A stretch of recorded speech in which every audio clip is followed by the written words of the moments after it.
Hi everybody, welcome to Old Jerk Cellars. In between, filtering the wine, Matt and I generally like to come out here and mess around in the vegetable garden and stuff. So, doing a little bit here in the vegetable garden. I want to thank Sweet Valley Farms for supplying me with the plants for our vegetable garden.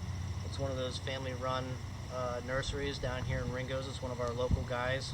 The other nice thing about him is he has these cherry hot peppers. Kind of rare, can't find them too much, but these are the cherry peppers that you get in the supermarkets that are stuffed with the prosciutto and the provolone. So these are some of the peppers I like. Also got some tomatoes and stuff like that we'll talk about. The other thing that I like is having a raised bed. The raised beds make it real easy for doing planting. So you can work the soil really good. The other nice thing about it is even these larger beds here, they're easy to make. I just use 8-foot lengths, cut them in half, then you got your two ends and the 8-foot leaders on the sides. Throw some soil into them.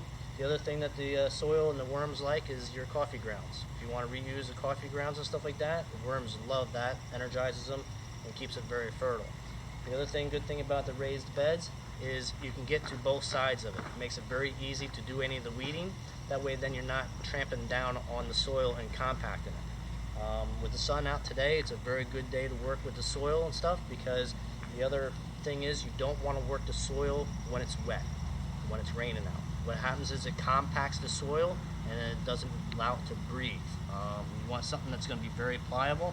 It's going to be very easy to plant.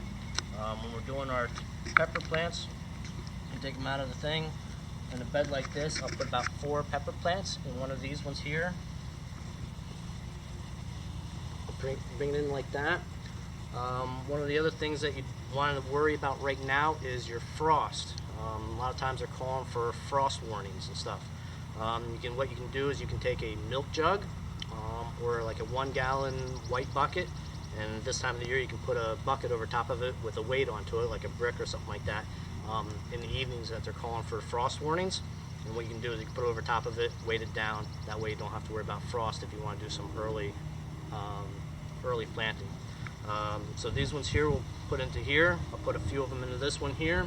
On one of the other ones over there, I'll put some of the sweet peppers over on the other side of the garden, and I'll also do some tomatoes. Over in this section back here, I have some tomatoes back here in the back. If you have a tomato plant that's a little bit leggy, because the nursery planted them a little bit earlier so that they were thinking about it in earlier spring, this has been a cold and wet spring, so it's been a little bit later. A lot of people haven't been planting that early. So with ones that have gotten a little bit out of control and have gotten leggy onto it compared to some of the other ones that we get from the nurseries, some of the ones right now in a lot of the nurseries are like this, where when you're planting them, but ones that get a little bit leggy because they were, one of the earlier ones that are planted. And the nice thing about tomatoes compared to how I planted the pepper, you wanted to plant it at the level. With a tomato plant, you can actually, dig a trough, and you can actually plant it, the whole thing. So you can actually come down and plant it, so it's not so leggy. This way here, what it does is it beefs up and it gives strength.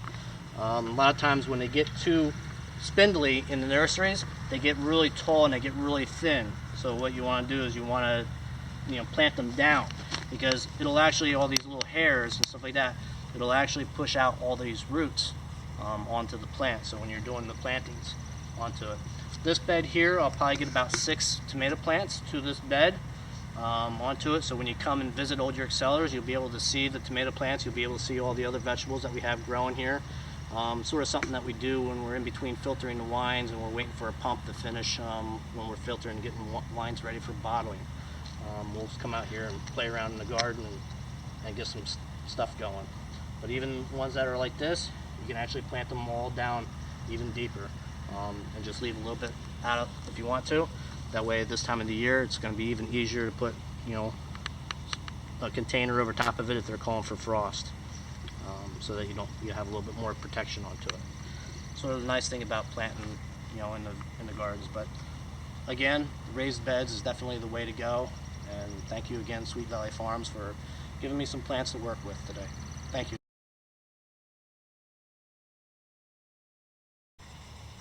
Good. Hi, we're here at Old York Cellars. I'm going to show you from our cuttings to how we do our nursery to grow our plants for the following year that we're going to put in as replants. We start off with a little cutting like this, one of the shoots. We basically just cut the bottom off. If you can see that, I don't know, but you just cut the bottom off on an angle, and then we're debudding. We're leaving about a 4-bud shoot. We're debudding the 3 and leaving 1 shoot up, and then basically we're just going to stick this in the ground like this, leaving that 1 bud up, and that'll take root on its own, and then we'll make a plant. So here is from last year. This is our cutting bed that we did last year, and what we're going to do is we're going to get ready to plant these in the vineyard here at Old York Cellars here very shortly. Okay, so we're going to loosen up the soil a little bit. Just put the shovel in, dig it up.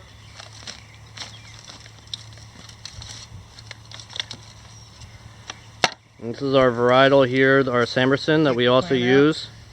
Now this is what happens. We grew the root system from that cutting. We have shoots that are growing. So basically what we're going to do first, we're just going to take that root system. We're going to narrow it down a little bit so it's easy to plant.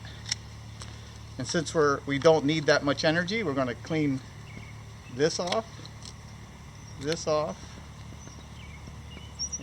nice, and leave a little 2-bud spur at the top. And now we're ready to plant. Put it in the bucket. We'll soak it in a little water.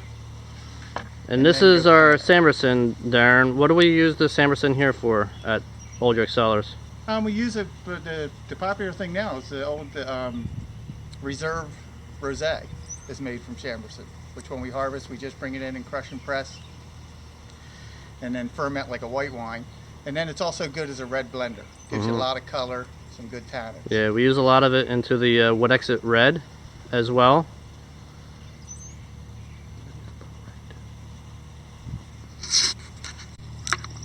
Welcome to Old York Cellars. This is the planting version of the new vines. We have the vine we had in our bed, our little nursery, and now we're going to plant it. So we're going to dig a hole about 8 inches down. You want the root system to be about 8 inches down from the surface.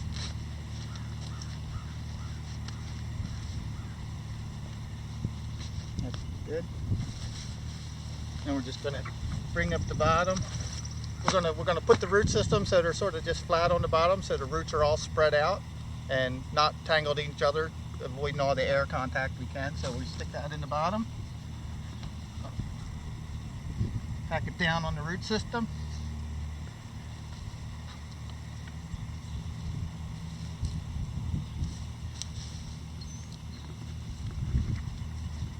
Now, how long will it take us to get grapes off of these? It's going to be about year 3. The first year we're going to take off all the grapes, so all the energy goes to the root system, so the root system drive down deep and get deep into the soils. You don't want to take any energy away from the roots then? No, nope. When it's a healthy plant, it's a happy plant. And then the next year, we might leave 1 or 2 clusters per plant, but on the 3rd year, we'll probably harvest as much as we can, and we'll look to get 3-4 tons an acre off. So after we get this on, it's all in there. I left a little space. We're going to put the grow tube on and then shovel some soil around that grow tube. And what's the grow tube going to do for us? Basically, the grow tube's nice. One, it keeps the animals off, keeps any chemicals you're going to be spraying for the under the row management of the grasses. And 2, the second thing, the most important thing, it keeps a nice little microclimate in there. If you look at the grow tubes closely, they're made of a bunch of little straws. So what'll happen on a day like today, they will actually sweat and actually water the plant just a little bit, keeping a nice temperate growing condition, just like being in a greenhouse. And out of those 2 buds that we left, they should shoot up. The most prominent one should shoot up and get out onto the wire this year, and that'll be our canes we're going to lay down for our cordons. Okay. And those would be about 36 to 38 inches will be our canes? Our cordon wire is going to be about 36 inches. And then we're just going to attach this to the top. These are very nice, convenient. It stays attached. And then we're good to go. All right, great. You can see all these vines here at Old York Cellars and taste a lot of the wines. This is the Samerson planting that we're doing today. And again, this is the one that we use in our reserve rosé. Thank you everybody, and enjoy.